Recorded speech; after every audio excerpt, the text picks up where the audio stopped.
नमस्कार मित्रों। तो आज हम एक ऐसे मुद्दे पर चर्चा करने जा रहे हैं जो न केवल कॉमेडी की आजादी से जुड़ा हुआ है, बल्कि लोकतंत्र में अभिव्यक्ति की सीमाओं पर भी सवाल खड़ा करता है। कुणाल कामरा। कुणाल कामरा एक ऐसे कॉमेडियन हैं जिन्होंने सरकार के खिलाफ या सरकार के कारनामों के खिलाफ अपने कॉमेडी के माध्यम से सवाल उठाने का प्रयास किया है। उनके स्टैंड अप कॉमेडी में राजनीतिक व्यंग्य के कुछ तर्क होते हैं जो किसी को हंसाता है तो किसी को चुभता है। लेकिन हाल ही दिनों में उन पे ये आरोप लग रहे हैं एक शो को लेकर कि जिसमें उनपे कहा जा रहा है कि वो सरकार की आलोचना कर रहे हैं और समाज में एक असंतोष फैलाने का प्रयास कर रहे हैं। मतलब एक स्टैंड अप कॉमेडी अगर सरकार पे तंज न कसे, एक आम नागरिक सरकार से सवाल न पूछे, एक आम नागरिक सरकार की गलतियों को बाहर निकाल ना सके किसी भी माध्यम से, तो क्या सरकार ये समझ रही है कि वो जो करे वो सही कर रही है? अब मेरा सवाल उन लोगों से भी है कि जो आज जितने भी स्टैंड अप कॉमेडियन हो या आम नागरिक हो, अगर हर किसी के ऊपर जो इन सत्ताधारियों के चमचे टाइप के होते हैं, वो किसी भी पार्टी से हो, मैं किसी पर्टिकुलर एक पार्टी नहीं बोल रहा हूँ, कि अगर आप लोग ऐसे ही सबकी आवाजें दबाते रहोगे, उनके शोज पे जाके ड्रामे करोगे या उनके शोज कैंसिल करने के ड्रामे करोगे, उनको जान से मारने की धमकियां दोगे या कुछ भी ऐसा करते हो आपत्तिजनक कार्य,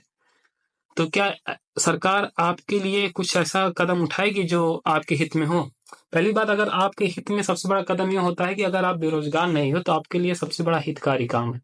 और किसी पार्टी की चमचागिरी करना, ये इससे बड़ी बेरोजगारी का लक्षण और कोई नहीं होता है लगता। और अगर कोई स्टैंड अप कॉमेडियन अगर ये चीजें नहीं कर सकता अपने हाथ के दम पे या हाथ लाइनों के दम पे, तो आज क्या लोकतंत्र हमारा सुरक्षित है? क्या लोकतंत्र में रहने वाला हर एक इंसान सुरक्षित है, या फिर ये लोकतंत्र सिर्फ नाम की लोकतंत्र रह गई है कि इसमें आप क्या बोलोगे, आप कब कहाँ क्या बोल सकते हो, उस पे आपके राइट्स नहीं है, उस पे राइट्स किसी सत्ताधारी का है या फिर उन सत्ताधारियों के चमचों का है। हमें ये नहीं भूलना चाहिए कि हास्य और व्यंग लोकतंत्र के आईने हैं। अपने समय में कबीरदास, मुंशी प्रेमचंद गांधी, जयशंकर प्रसाद, हरिशंकर परसाई, इन जैसे लेखकों ने भी कविता के या फिर लेख के माध्यम से समाज में हो रहे विसंगतियों को उजागर किया है।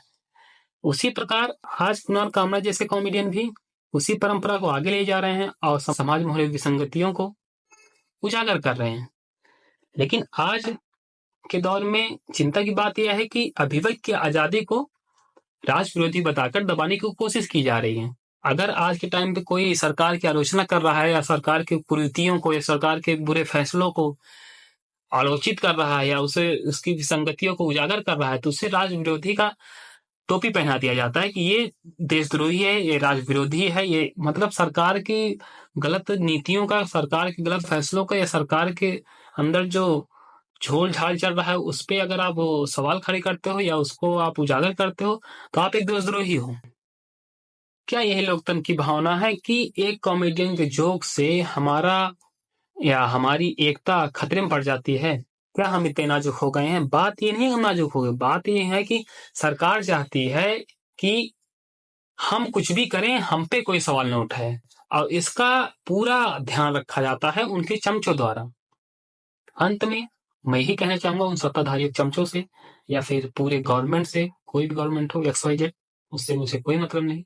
जो भी लोग इन कॉमेडियंस को दबाना चाहते हैं, उनसे मैं यही कहना चाहूंगा कि हंसी किसी की दुश्मन नहीं होती, बल्कि एक ऐसा औजार है जो सत्ताधारियों को जवाबदेह बनाती है। अगर आज के टाइम पे हम कुणाल कामरा जैसे स्टैंड अप कॉमेडियंस को या स्टैंड अप कॉमेडियंस का दमन करेंगे, इनको क्षति पहुंचाएंगे, इनको दबोचा जाएगा, इनको दोस्तद्रोही जैसा टैग लगाया जाएगा,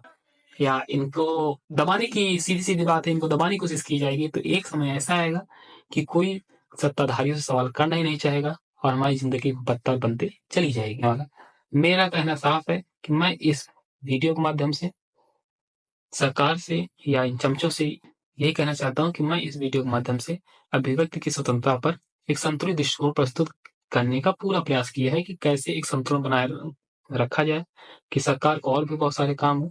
उस पे ध्यान दे, ना कि ऐसे कामों पे जो कि काम है ही नहीं। क्योंकि आपको किसी ने आपके ऊपर सवाल उठा दिया तो आपको मिर्च लग गई, ये आपको शोभा नहीं देती। आप एक ऐसे पोजीशन पे हो, आप एक ऐसे पोस्ट पे हो जो सबको साथ लेके चलते हो, ना कि किसी को बर्बाद करने के लिए चलते हो।